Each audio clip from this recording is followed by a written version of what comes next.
Cancer brings lots of tragedy and sadness to families like mine.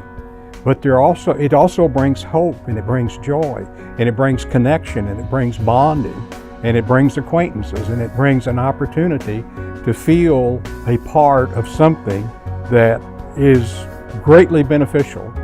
Your doctors tell you, you're going to lose your hair, or you're going to have this or that, but that's all clinical.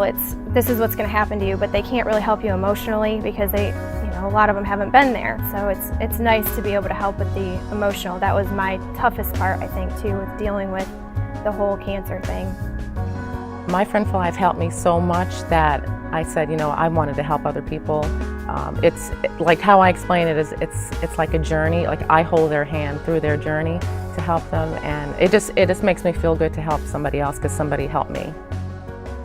Friend for Life is the only one-on-one support network for persons with all types of cancer. There are some similar one-on-ones that are for maybe breast cancer or others, and there are support groups, but we're unique in the sense that we provide one-on-one support to anyone with any form of cancer. Basically, it is to provide cost-free, confidential, caring support from trained survivor of the same type of cancer and similar course of treatment to someone who's recently diagnosed.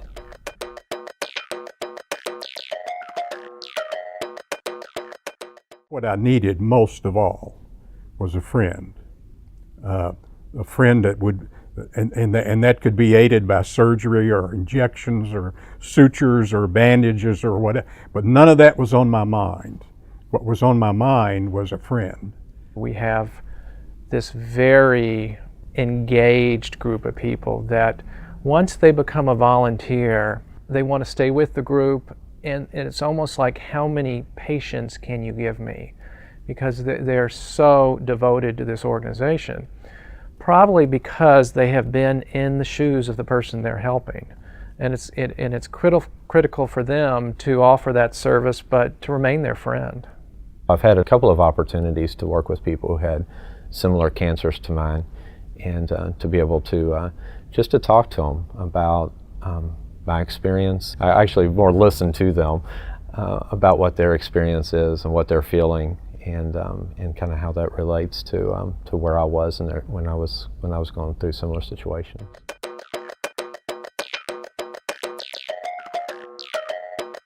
We've used Facebook and Twitter.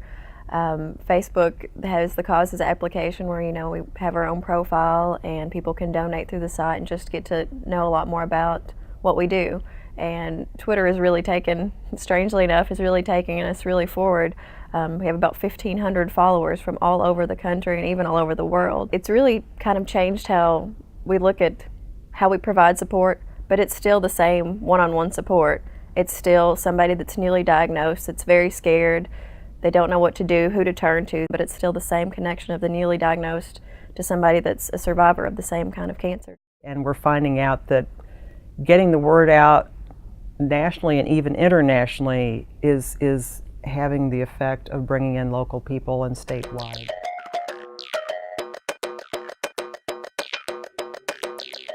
I'm talking about a 45-minute conversation with someone I'd never met, somebody that didn't know me, perhaps never would meet me. They lived far off. But it was if it was a friend next door, or the neighbor, or a relative, or an in-law, or something. I mean, there was a bond from the first moment of the conversation. There was a feeling, not just of compassion, but of understanding of, yes, I've been there and I got a feel for what is happening with you. I'm always happy just to help them, just to feel better about themselves and know that they could go on, that somebody's there to help them out.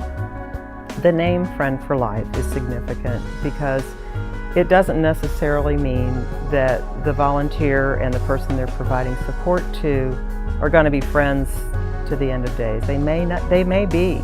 We have all sorts of volunteers who have made lifelong friendships with their matches, but it's somebody to give you hope for life, to realize they are a living representation of survival of that kind of cancer that you're facing with a great deal of fear and uncertainty. And to have that friend who gives you, even if it's one conversation, gives you hope for life, that's what we're about.